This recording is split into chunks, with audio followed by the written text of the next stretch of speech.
சங்கீத புஸ்தகம் 84 முதல் 7 வசனங்களை நாம் வாசிக்க கேட்கலாம்.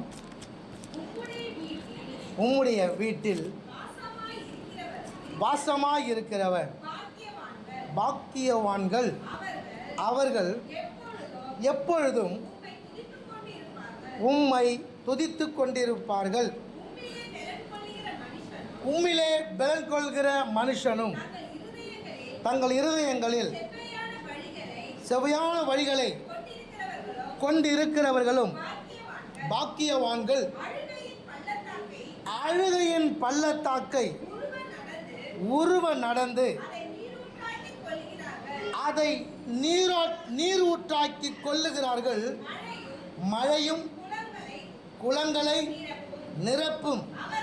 அவர்கள் பலத்தின் மேல் பலம் அடைந்து சீயோனிலே தேவ சந்நிதியில் வந்து காணப்படுவார்கள். அல்லேலூயா. கர்த்தர் நல்லவர். பிரியமானவர்களே, ஒரு புதிய பலன் நமக்கு அவசியமாக இருக்கிறது. ஒரு புதிய பலன் நமக்கு தேவை. கர்த்தருடைய வசனம் சொல்லுகிறது, உம்முடைய வீட்டில் வாசமாய் இருக்கிறவர்கள் பாக்கியவான்கள் என்று சொல்லு. அடுத்தது, உம்மிலே பலன் கொள்ளுகிறவர் மனுஷன்.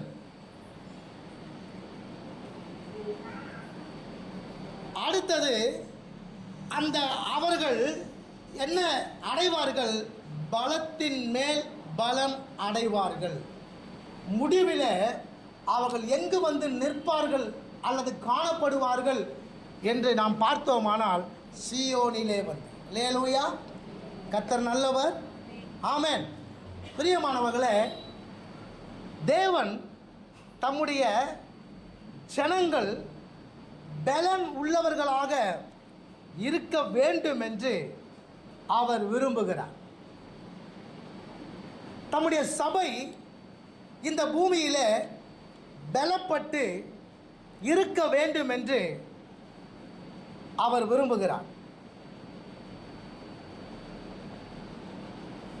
இந்த மார்க்கம் எப்படிப்பட்ட மார்க்கம் அப்படின்னா, பலத்தின் மேல் பலன் அடைகிற ஒரு மார்க்கம். இரண்டாவது, பலவீனத்தில் பலன் அடையக்கூடிய ஒரு மார்க்கம். அல்லேலூயா. கர்த்தர் நல்லவர். ஆமென். இந்த கிறிஸ்துவ மார்க்கம் என்பது என்ன அப்படின்னா, பலவீனத்தில் பலன் அடையக்கூடிய ஒரு மார்க்கம். ரெண்டாவது, பலத்தின் மேல் பலன் அடையக்கூடிய ஒரு மார்க்கம் இது. சங்கீத புஸ்தகம் 105:37 நாம் வாசிக்கும் பொழுது அங்கே வசனம் சொல்லுகிறது, பலவீனப்பட்டவர்கள் ஒருவனும் இல்லை என்று சொல்லி. வாசிங்க. அப்பொழுது அவர்களை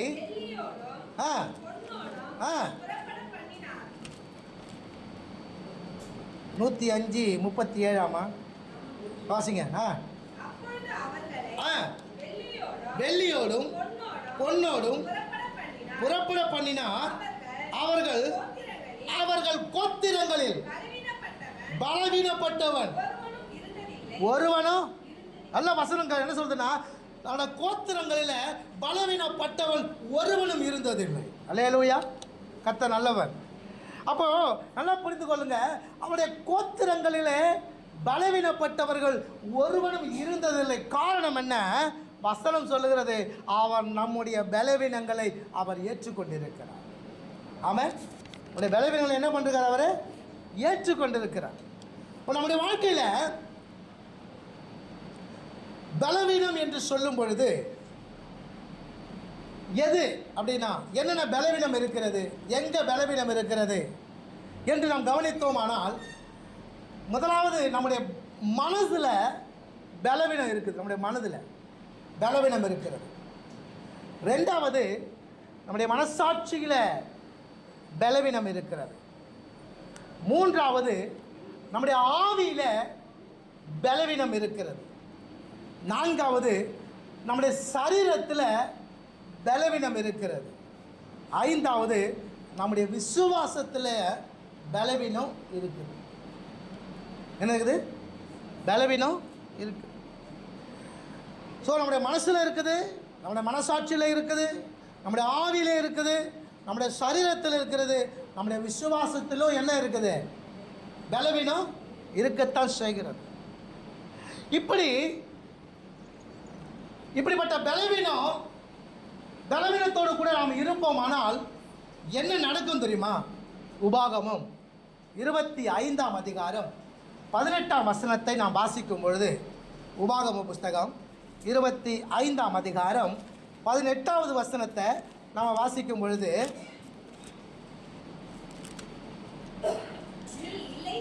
நீ இளைத்து விடாய்த்திருக்கையில் பின்வருகிற உன் பாளையத்துள்ள பலவீனரை எல்லாம் வெட்டினான் என்பதை. நீ இளைத்து விடாய்த்திருந்த அப்படின்னா, நீ பலவீனப்பட்டு இருந்த அப்படின்னா, உன் பாளையத்தில் பலவீனராக இருக்கிற எல்லாரையுமே பின்னாடி வரவங்க எல்லாம் என்ன பண்ணாங்க? வெட்டி போட்டாங்களாம். இப்போ ரொம்ப கவனமாக இருக்கணும். நம்முடைய வாழ்க்கையில் நாம் பலவீனப்பட்டவர்களாக இருக்கக்கூடாது. நாம் பலவீனப்பட்டவர்களாக இருக்கக்கூடாது. சத்துருடைய எண்ணம் என்ன அப்படின்னா, சிம்சன் எப்படிப்பட்டவன்? பலம் வாய்ந்தவன் இல்லையா? சிங்கத்தை கிழிச்சு போட்டவன். ஒரு தாடை எலும்பை வச்சு எல்லாரும் அடிச்சு போட்டவன். பெலிஸ்தரை ஒன்றுமில்லாமல் ஆக்கினவன், பயம் காட்டினவன். அவனை கட்டி போட்டாலும்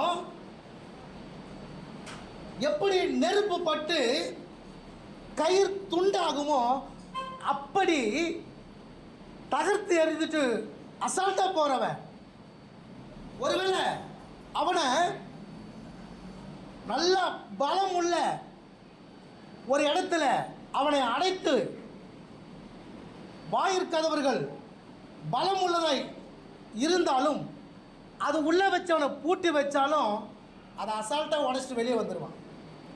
அசால்ட்டாக உடச்சிட்டு பலன் வந்துடும், வெளியே வந்துடுவான். இப்போ அவனை குறித்து நியாயாதிபதி புஸ்தகம் 16ஆம் அதிகாரம் 15வது வசனத்தை நாம் பார்க்கும் பொழுது, நியாயாதிபதி புஸ்தகம் 16வது அதிகாரம் 15வது வசனத்தை கவனிக்கும் பொழுது, அதில் அந்த ஸ்திரீ கேட்கிறா, என்ன கேட்குறதுமா?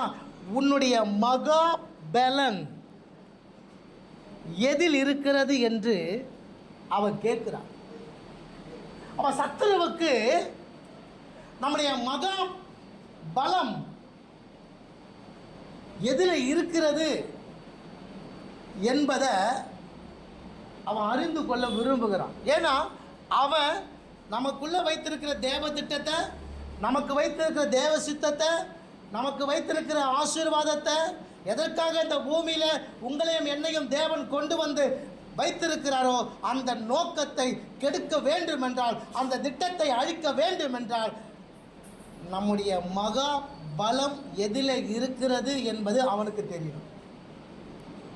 எது தெரியணும்? அவனுக்கு தெரியணும் இல்லையா?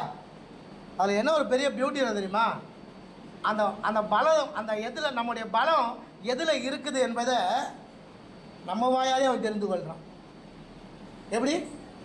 நம்ம வாயாலே என்ன பண்ணுறான்? அவன் தெரிந்து கொள்கிறான். அடுத்தவன் சொல்லிக் கொடுக்க வேண்டிய அவசியமே இல்லை.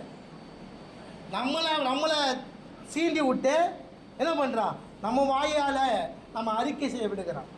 நான் அடிக்கடி சொல்வது உண்டு, நீங்கள் ஒரு சொப்பனம் பார்த்தாலோ இல்லை ஒரு காரியத்தை, ஒரு ரகசியத்தையோ, ஒரு வெளிப்பாடையோ நீங்கள் சொல்லும் பொழுது, மற்றவர்களுக்கு சொல்லும் பொழுதோ, அல்லது ஊழியக்காரர்கிட்ட அவருடைய விளக்கங்களை அறிந்து கொள்ள வேண்டும் என்று சொல்லி நீங்கள் சொன்னாலோ, அந்த காரியத்தை நீங்கள் எப்படி சொல்லணும்னு நான் சொல்லி கொடுத்துருக்குறேன். இயேசுவின் ரத்தத்தை மறைச்சு என்ன பண்ணோம்? சொல்லணும். அப்படி சொன்னால் அவனுக்கு என்ன பண்ணாது? அது தெரியாது. நம்ம அப்படி சொல்கிறது கிடையாது. இப்போது சிம்சனுடைய பலம் எதில் இருக்கிறது என்பதை அறிந்து கொள்ள சத்துருவுக்கு ரொம்ப விருப்பம். ஏன்னா அவனை என்ன பண்ணும்? அவனால் இவங்களால் நிம்மதியாக இருக்க முடியல. இவங்களுடைய செயல் திட்டங்கள் எதையும் செய்ய முடியலை. நமக்கு வைத்திருக்கிற பலம் எப்படிப்பட்டது? வசனம் சொல்லுகிறது, என்னாகமம் 24:8 வாசிக்கும் பொழுது, என்னாகமம் 24:8,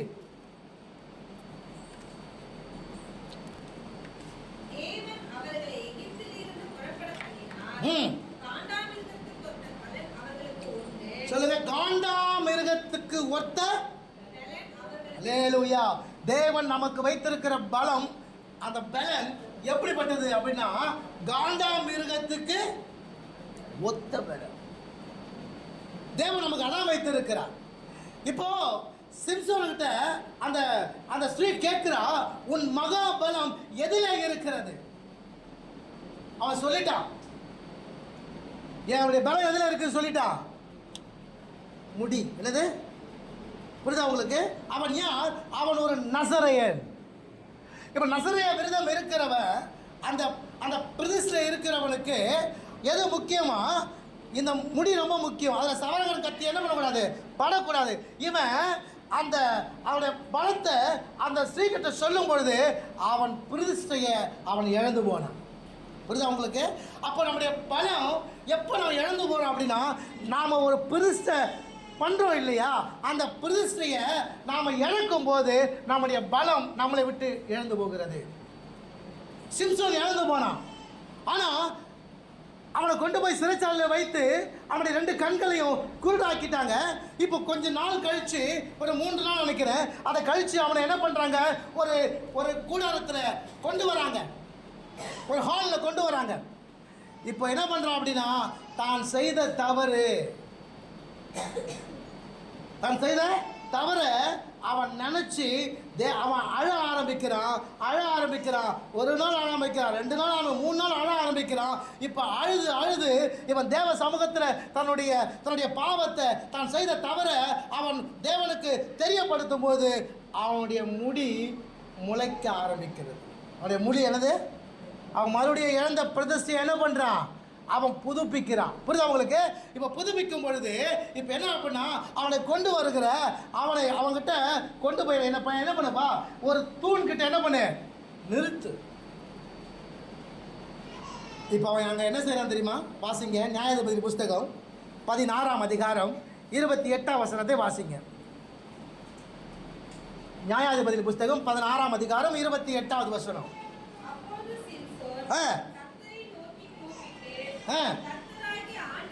ஆண்டவரே, கண்களுக்காக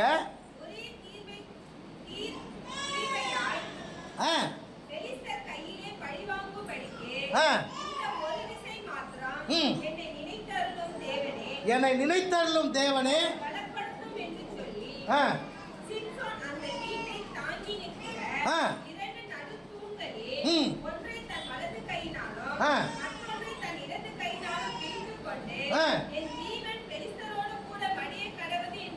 சொல்லி சாய்க்க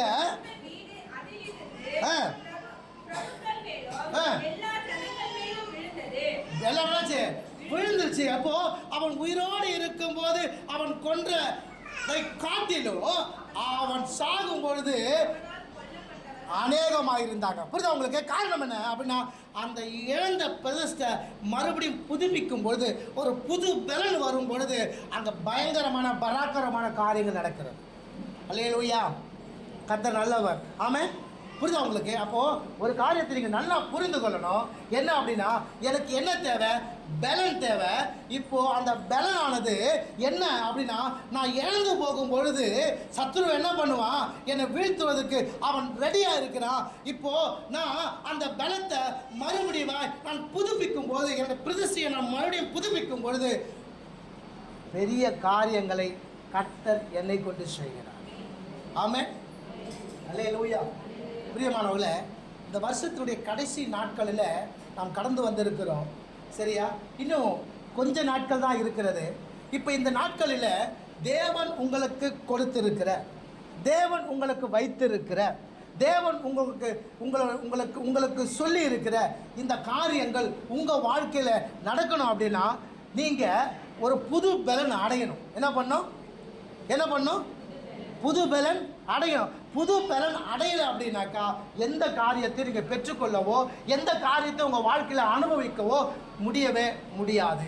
இல்லையா?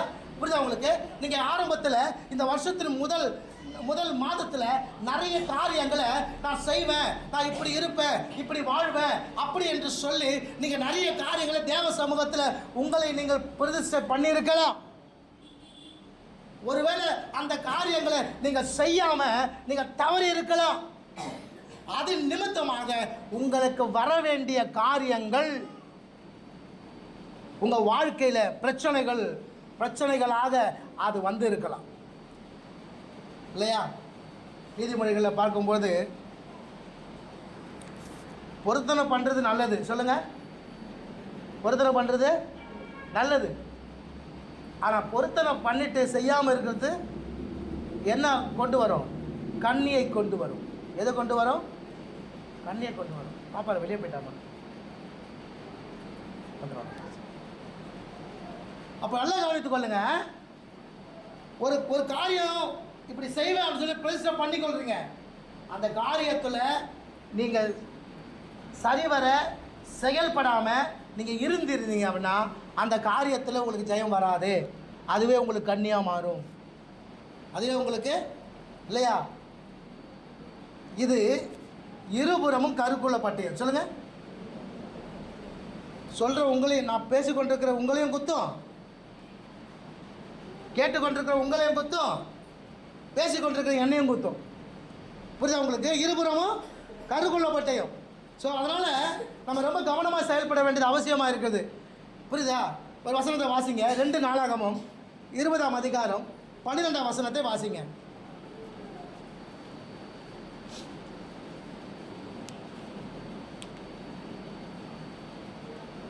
2 நாளாகமம் 20:12.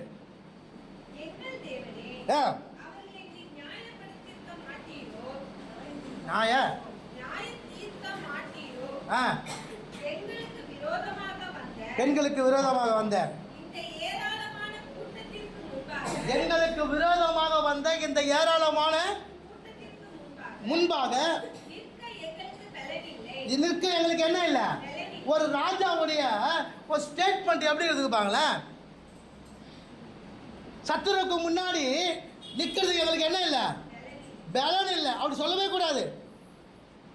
என்ன பண்ணும்? தைரியமா என்ன பண்ணும்? எதிர்த்து நிற்கணும். ஆனால் ராஜாவோட ஸ்டேட்மெண்ட் என்ன? எதிர்த்து நிற்கிறதுக்கு எனக்கு என்ன இல்லை? பலன் இல்லை. வாசிங்க அது மட்டும். இன்னதென்று எங்களுக்கு என்ன பண்ணுவோம்ல? பலனும் இல்லை. பலன் இல்லைன்னா அது என்ன செய்யணும்னு உனக்கு தெரியவும் தெரியாது. புரியுதா உங்களுக்கு? அப்போ பலன் இருக்குமானால் நான் என்ன செய்யணும் அப்படின்ற யோசனை வரும். பயப்படுறவனுக்கு எதையும் செய்ய முடியாது. புரியுதா? என்ன ஆகுனா குழப்பம் வந்துடும். குழப்பம் வந்துருச்சு அப்படின்னா என்ன செய்வது, ஏது செய்வது, இப்போ இந்த காரியத்துக்கு எப்படி திட்டங்களை வகுப்பது என்று தெரியாது. காரணம் என்ன? பலன் இல்லை. பலன் இல்லாதனால திட்டம் வகுக்க முடியல. திட்டம் வகுக்க முடியல, எழுத்து நிற்க முடியல. எழுத்து நிற்க முடியனால அவன் பின்னோக்கி வர வேண்டிய சூழ்நிலை வரும். அப்போ இன்னைக்கு நம்முடைய வாழ்க்கையில தேவன் கொடுத்திருக்கிற வாக்குத்தத்தம், தேவன் உங்கள் வாழ்க்கையில் இருக்க தேவ திட்டம், தேவ சித்தம், இது நடக்காததுக்கு காரணம் என்னன்னா உங்களுக்கு பலன் இல்லை. என்ன இல்லை? எப்படி இந்த ராஜா ஸ்டேட்மெண்ட் கொடுக்குறானோ அதே மாதிரி தான் நம்மளுடைய பிரச்சனைகள் மத்தியில் ஆண்டவரே எங்களுக்கு விரோதமாக எழும்பி வந்திருக்கிறானே, எழும்பி வந்திருக்கிற இவங்களுக்கு விரோதமாக நான் எப்படி எழுத்து நிற்க முடியும்? எனக்கு ஒன்றுமே புரியலை, எனக்கு என்ன செய்யணும்னு தெரியலை, இப்போ நான் என்ன பண்ணணும், எனக்கு ஒரே குழப்பமாக இருக்கிறது. காரணம் என்ன? பலன் இல்லை. என்ன இல்லை? பலன் இல்லை. லேவியராகமம் 26ஆம் அதிகாரம் 37ஆம் வசனத்தை வாசிங்க. லேவியராகமம் 26:37.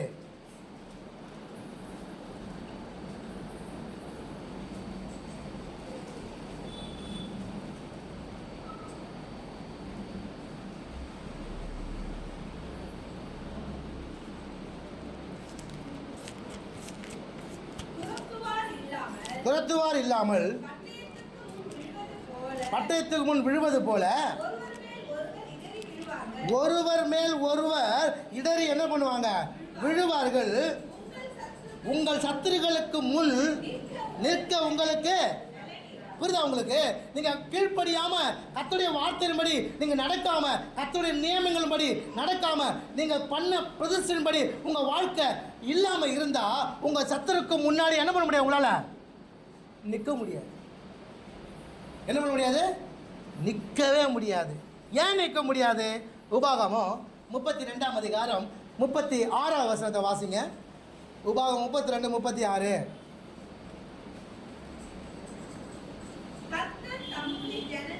கர்த்தர் தம்முடைய ஜனங்களை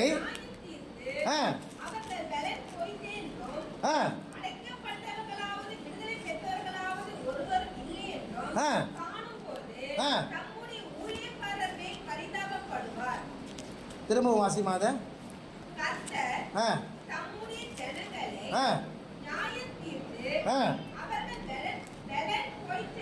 அவருடைய பலன் போயிற்று என்று சொல்றார். பார்த்தீங்களா?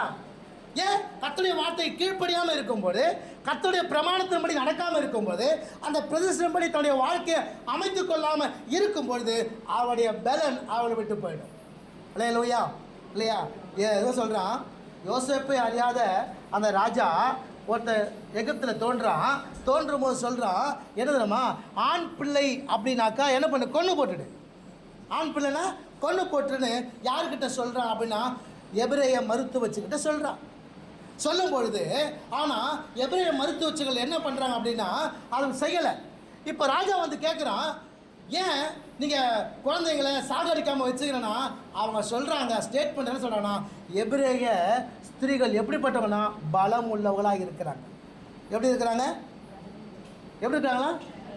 அதனால் நாங்கள் போகிறதுக்கு முன்னாடி அவங்களுக்கு என்ன ஆகிடுது? அவங்களே என்ன பண்ணுறாங்க? பிரசவத்தை அவங்களே பார்த்துக்கிறாங்க அப்படின்னு சொல்கிறாங்க. அப்போ பலன் எப்படி இருக்குதுன்னா ஸ்ட்ராங்காக இருக்குது. சொல்லுங்கள், இன்றைக்கி நம்முடைய ஸ்திரீகளுக்கு எப்படி இருக்கிறது?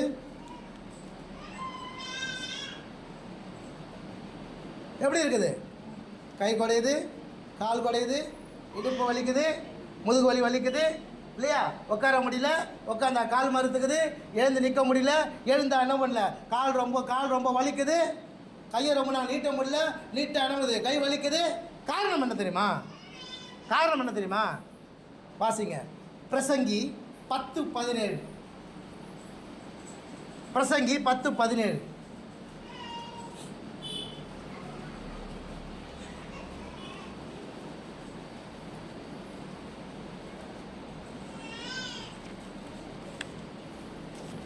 பிரசங்கி 10:17 வாசிங்க.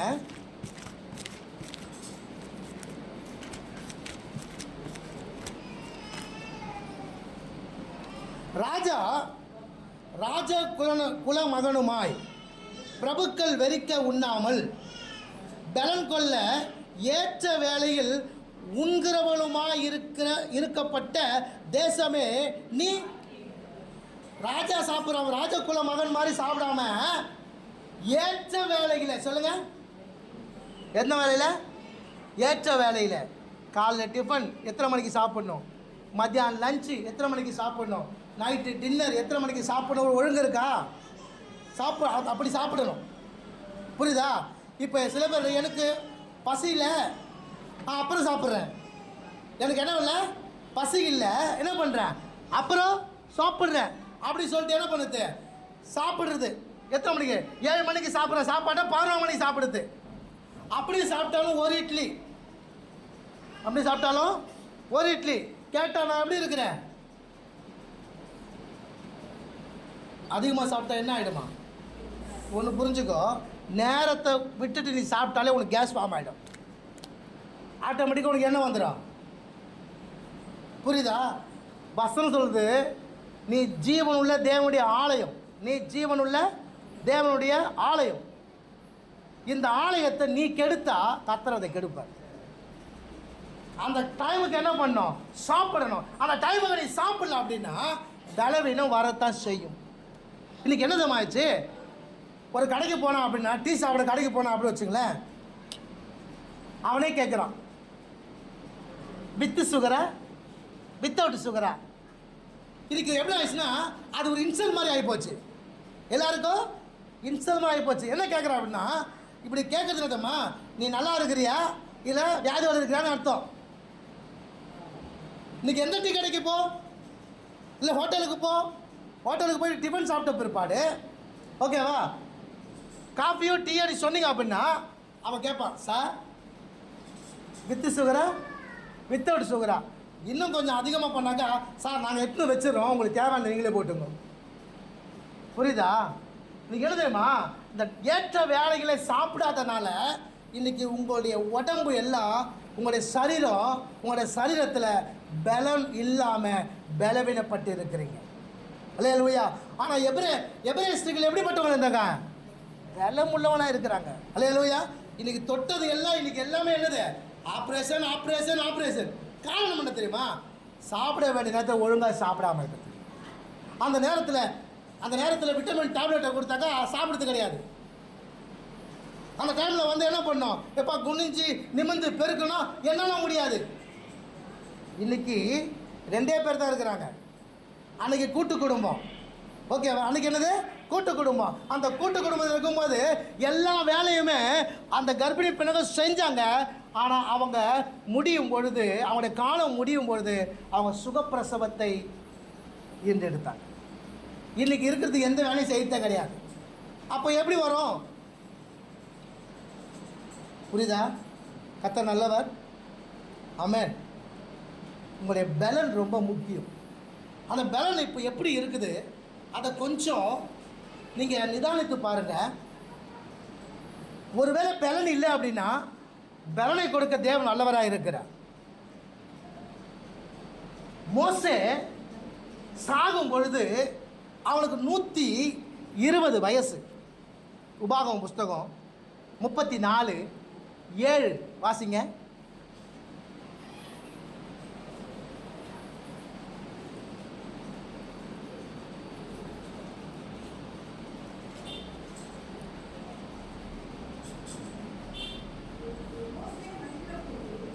மோசே மரித்த போது எத்தனை வயசா? 120 வயசு. அவனுடைய கண் என்ன ஆகல? அவன் கண் என்ன ஆகல? இருள் அடையவே இல்லை. அவன் பலன் என்ன ஆகல? பாருங்க, 120 வயசு சாக போற நேரத்தில் கூட அவன் என்ன பண்ணல அப்படின்னா, அவன் கண்கள் என்ன ஆகல? இருள் அடையல. அப்ப என்ன அர்த்தம்னா, தடியை வச்சு நடக்கவே அர்த்தம். அவன் சாகும் போது அவன் பலன் எப்படி இருந்துச்சா? சூப்பராக இருந்துக்குது. அல்லேலூயா. இன்னைக்கு பார்த்துங்க அப்படின்னா 21 வயசு 31 வயசு இப்போவே நோய்வாய்ப்பட்டுருது. இப்போவே என்னது? நோய்வாய்ப்படுது. ஆனால் வசனம் நமக்கு என்ன சொல்லுது? மல்கியாவின் தீர்க்கதரிசன புஸ்தகம் 4ஆம் அதிகாரம் 2ஆம் வசனத்தை கவனிக்கும் பொழுது, நீதியின் சூரியன் உங்கள் மேல் உதிக்கும் பொழுது அதன் செட்டைகள் கீழே என்ன இருக்குது? ஆரோக்கியம் இருக்கிறது. காலேபு 85 வயசுல சொல்றான், என் பலன் நல்லா இருக்குன்னு சொல்றான். எத்தனை வயசுல? 85 வயசுல. மோசே 120 வயசுல சொல்றான், அவனுக்கு பலன் குன்றி போகவில்லை, அவன் கண்கள் இருள் அடையவில்லைன்னு சொல்லிட்டு. ஒன்று காரியத்தை புரிந்து கொள்ளுங்க. நம்முடைய தேவன் எப்படிப்பட்டவர் தெரியுமா? ஒன்று பலன் கொடுக்கிறவர், 2வது பலன் அருளுகிறவர். அல்லேலூயா.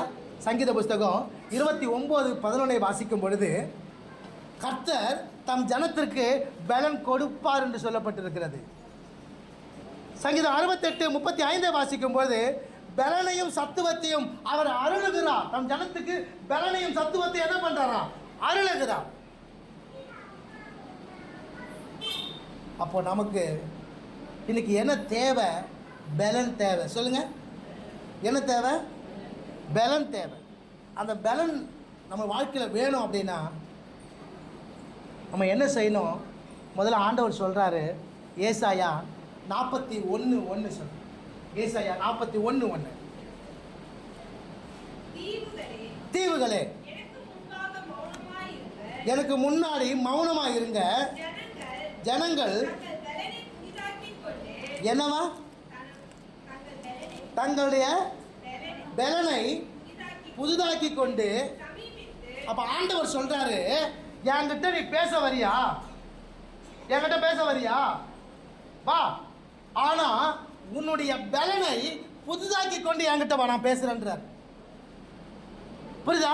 நான் இருக்கிற பழைய நிலைமையிலே அப்படியே அந்த பாவத்திலேயே அந்த பலவீனத்திலேயே நான் அந்த சாக்கடையிலேயே நான் இருந்து கொண்டு நான் வரக்கூடாது. நான் எப்படி நான் முதலாவது புது பலனை பெற்றுக்கொண்டு, அல்லேலூயா.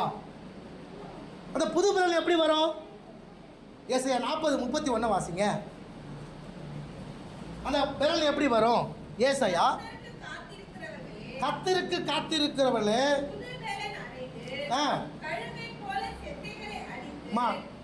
கர்த்தருக்கு தெளிவா வாசிங்க. காத்திருக்கிற லோ போட்டுதா லே போட்டுக்குதா? ஒரு எழுத்து மிஸ் ஆயிடுச்சுன்னா அர்த்தமே மாறிடும். கர்த்தருக்கு காத்திருக்கிறவர்களோ புது பலன் அடைந்து கழுகை போல செட்டைகளை அடித்து. அப்போ நீ கழுகை போல செட்டைகளை அடித்து நீ எழுமணும் அப்படின்னா கர்த்தருடைய சமூகத்தில் உட்கார். அல்லேலூயா. புது பலன் அடைந்து என் சமூகத்துக்கு வா, நான் பேசுகிறேன்னு ஆண்டவர் சொல்கிறாரு. நீ இருக்கிற நிலைமையிலேயே நீ இருந்து கொண்டு நான் பேசணும், நான் எதோ ஆண்டவர் செய்யணும்னா செய்ய முடியாது. ஆண்டவனுக்கு பலன் கொடுக்கிறவராக இருக்கிறார். ஆண்டவனுக்கு சத்துவத்தை கொடுக்கிறவராக இருக்கிறார். நீ முதல்ல தேவ சமூகத்தில் வந்து உட்காந்து என்ன பண்ணா, நீ எந்த விஷயத்தில் உன்னுடைய பலன் இழந்து போய் இருக்கிறது என்பதை ஆராய்ந்து அறிந்து நீ என்ன பண்ணு, தேவ சமூகத்துக்கு வா, ஆண்டவர் கூட பேசுவார். அல்லேலூயா. கர்த்தர் நல்லவர். புரியுதா உங்களுக்கு? அப்போ நம்முடைய வாழ்க்கையில் பலன் தேவை. எதுக்கெல்லாம் பலன் தேவை? நீ கொஞ்சம் கொஞ்சம் கொஞ்சம் கொஞ்சம் யோசனை பண்ணி பாரு. உன் மகா பலன் எதில் இருந்துச்சு? இப்போ அந்த பலன் இருக்குதா இல்லையா அப்படின்னு கொஞ்சம் யோசித்து பாரு. அந்த பலன் உனக்கு வேணும் அப்படின்னா தேவ சமூகத்தில் உட்காரு. அந்த பலன் உனக்கு தேவை. அந்த பலன் உனக்கு எதுக்கெல்லாம் தேவை அப்படின்னா, முதலாவது உபாகமம் 8:18 வாசிக்கும் பொழுது, உபாகமம் 8:18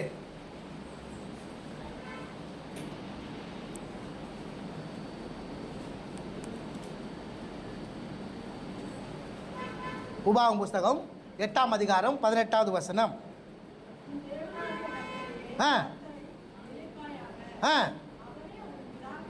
ஆ ஆ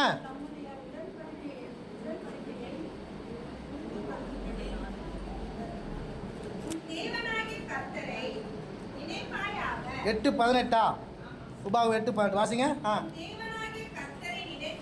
நினைப்பாயாக அவரே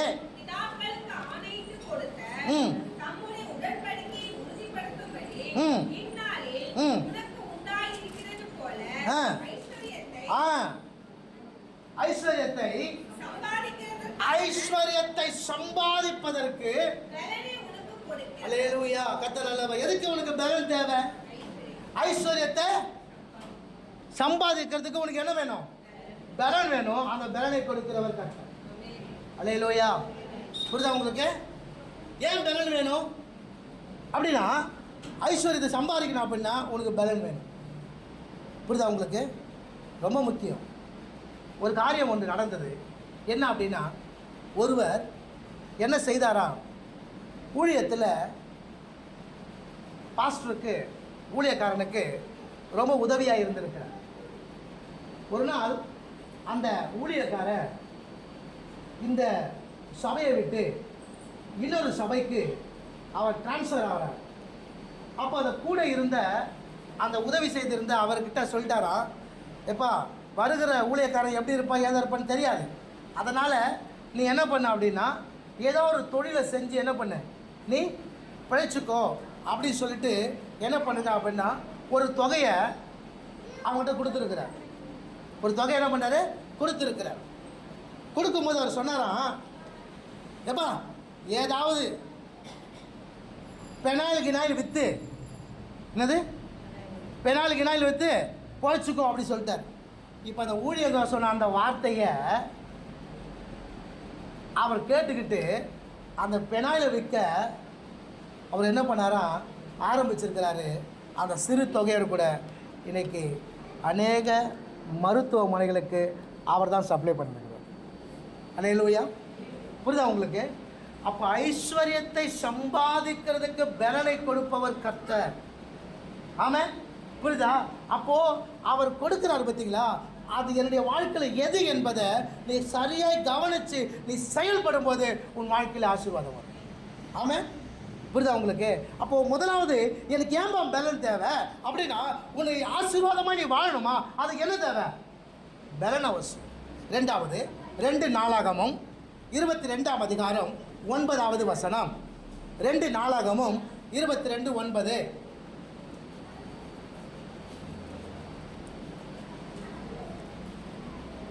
2 நாளாகமும் 22:9.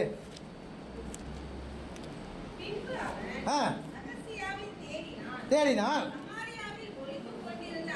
அவனை பிரித்து எகுமிடத்தில் கொண்டு வந்து அவனை கொன்று போட்டு, இவன் தன் முழு இருதயத்தோடும் தேடின யோசபாத்தின் குமாரன் என்று சொல்லி அவனை அடக்கம் பண்ணினார்கள். அப்படியே அரசாளுகிறதற்கு பலன் கொள்ளத்தக்க ஒருவரும். அப்போ நல்லா புரிந்து கொள்ளுங்க, பலன் எதுக்கு தேவைன்னா அரசாள்வதற்கு. என்ன பண்ணுறதுக்கு எது தேவை? ஒரு ராஜ்யத்தை அரசாளத்துக்கு என்ன வேணும்? பலன் அவசியம். ஐஸ்வர்யத்தை சம்பாதிக்கிறதுக்கு பலன் அவசியம். ரெண்டாவது அரசாள்வதற்கு பலன் அவசியம். இயேசு தம்முடைய ஊழியருக்கு பலனை கொடுத்தார். மத்தேயு சுவிசேஷம் 10ஆம் அதிகாரம் 1வது வசனத்தை வாசிக்கும் பொழுது, மத்தேயு 10:1 வாசிக்கும் பொழுது, அங்கே சீஷர்களையும் வரவழைத்து துரத்தவும்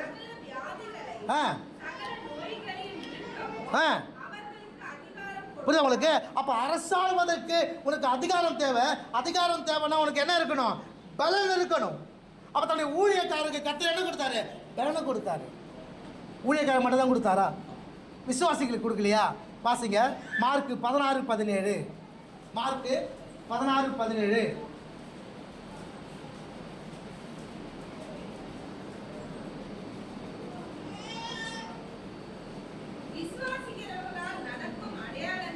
விசுவாசிக்கிறவர்கள் நடக்கும் அடையாளங்கள் ஆவன, என் நாமத்தினாலே விசுவாசிகளை துரத்துவார்கள், பாஷைகளை பேசுவார்கள், எடுப்பாங்க,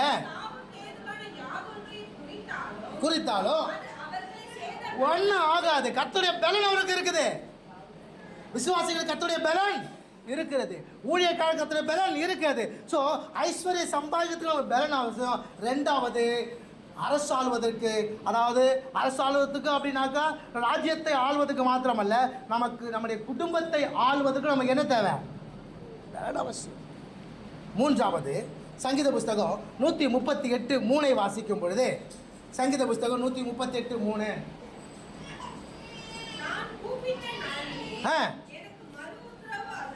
அருளினார்,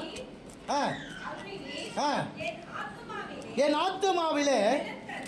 ஆத்துமாவிலே பலன் தந்து என்னை தைரியப்படுத்தின. மூன்றாவது நமக்கு பலன் எதில் அவசியம்? ஆத்துமாவில். எதில் அவசியம்? பிரியமானவனே, உன் ஆத்துமா வாழ்வது போல. புரியுதா உங்களுக்கு? ஆத்துமாவில் என்ன அவசியம்? பலன் அவசியம். ஆத்துமாவில் பலன் இல்லைனாக்கா நீ குன்றி போயிடுவேன், பயந்து போயிடுவேன், ஒன்றும் பண்ண முடியாது. ஸோ ஆத்துமாவில் உனக்கு பலன் அவசியம். அடுத்தது பிலிப்பியர் 4:13 வாசிங்க. பிலிப்பியர் 4ஆம் அதிகாரம் 13வது வசனம்.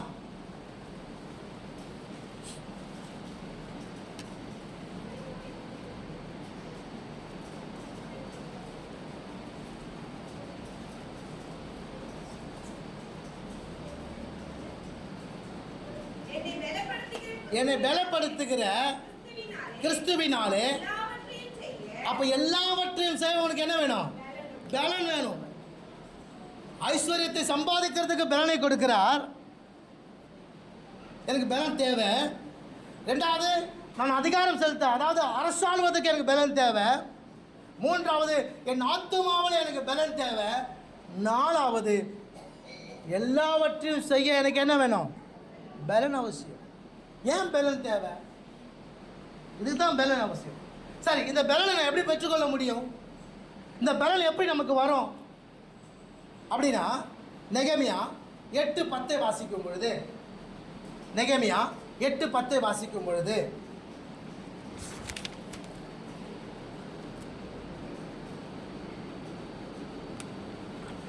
நெகேமியா 8:10,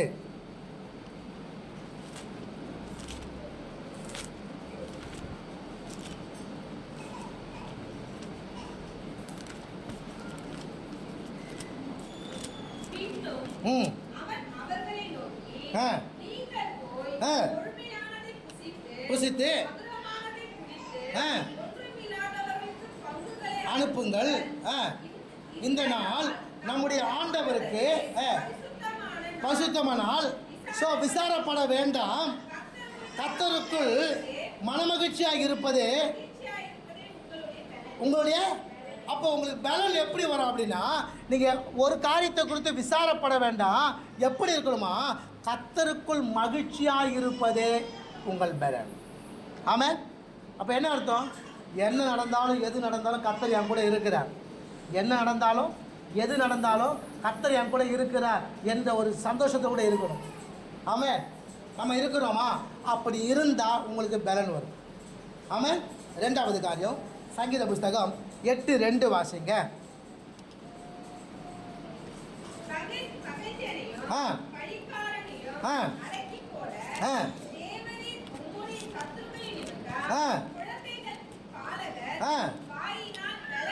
அப்ப ரெண்டாவது காரியம், துதியினால் உனக்கு பலன் வரும். முதலாவது, கர்த்தருக்குள் மகிழ்ச்சியாக இருந்தால் உனக்கு பலன் வரும்.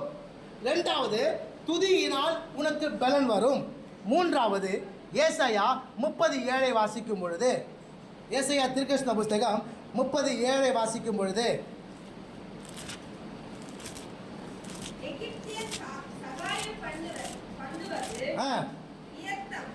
வியர்த்தமும் வீணுமா, ஆகையால் சும்மா இருப்பதே அவர்களுக்கு. சில நேரங்களில் என்ன பண்ணுமா? சும்மா இரு, பதட்டப்படாத. ஏதாவது ஒரு காரியத்தை அறிபறியா செஞ்சு ஏதாவது ஒரு காரியத்தை செஞ்சு முடிச்சா காரியத்தை வாய்க்கு நினைக்காத. சில நேரங்களில் நீ சும்மா இருப்பது நலம் இல்லையா? யாத்திராகமம் புஸ்தகம் 14:14 வாசிக்கும் பொழுது அங்கே சொல்லுது, நீங்கள் சும்மா இருங்கள், கர்த்தர் உங்களுக்காக. இப்போ நீ போய் யுத்தம் பண்ணுற, நான் பார்த்துக்கிறேன் அப்படின்னு நினச்சா என்ன பண்ணுவேன்? தோத்து போவேன். சில வேலைகளில் நாம் என்ன பண்ணுமா? சும்மா இருப்பது நல்லது. அப்போ சும்மா இருந்தால் உனக்கு பலன் வரும். அல்லேலூயா. அதே பலன் நமக்கு. நான்காவது காரியம், ஏசாயா 30:15 நீங்கள் மனம் திரும்பி அமர்ந்திருந்தால் ரட்சிக்கப்படுவீர்கள், அமெரிக்கையும் நம்பிக்கையுமே உங்கள் பலனாயிருக்கும். நாலாவது காரியம், அமெரிக்கையும் நம்பிக்கையுமே என்ன பண்ணும்? உங்களே அமர்ந்து இருக்கணுமா? அப்படியே அமர்ந்தது, தேவ சமூகத்தில் அமர்ந்தது, நம்பிக்கையோடு அமர்ந்தது. அதான் உனக்கு பலன். அப்போ உனக்கு பலன் வரும். அடுத்தது 1 தெசலோனிக்கேயர் 2:13 வாசிங்க. 1 தெசலோனிக்கேயர் 2:13.